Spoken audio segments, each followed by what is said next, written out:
রাজধানী জুড়ে চলছে তীব্র গ্যাস সংকট। কোথাও কোথাও 12 ঘন্টারও বেশি সময় গ্যাস পান না গ্রাহকরা। দিনের বেশিরভাগ সময় গ্যাস না থাকায় জ্বলছে না চুলা, ফলে চরম ভোগান্তিতে পড়েছেন গ্রাহক সাধারণ। নগরীর রূপনগর, ধানমন্ডি, মহানগর প্রজেক্ট সহ বিভিন্ন এলাকায় গ্যাসের সমস্যা বাড়ছেই। অবৈধ গ্যাস সংযোগের কারণে বৈধ গ্রাহকরা সমস্যায় পড়ছেন মন্তব্য করে তিতাসে ব্যবস্থাপনা পরিচালক শাহনেওয়াজ পারভেজ বলেছেন, সমস্যা সমাধানে কাজ করছেন তারা। নাজিবুর রহমানের রিপোর্ট।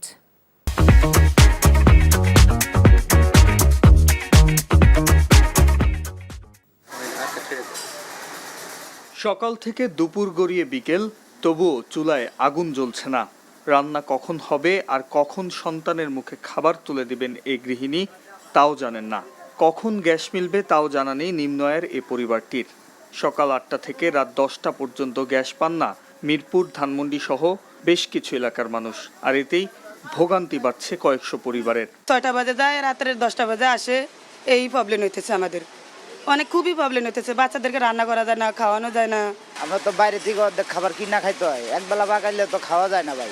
আমরা গরিব মানুষ, বাইরে থেকে কিনা ডেলি কি খাওয়ান যায়? 2 বেলা কিনাই খাইতে হয়। সকালবেলা বাচ্চারা খাইতে পারে না, গরুলাবান কেউই খাইতে পারে না। আমরা কিভাবে চলবো? একই অবস্থা রাজধানীর মহানগর প্রজেক্টের বাসিন্দাদের। সকাল থেকে রাত পর্যন্ত গ্যাসের আশায় বসে থাকেন সবাই। সময় মতো বিল পরিশোধ করেও সেবা পাচ্ছেন না অধিকাংশ মানুষ।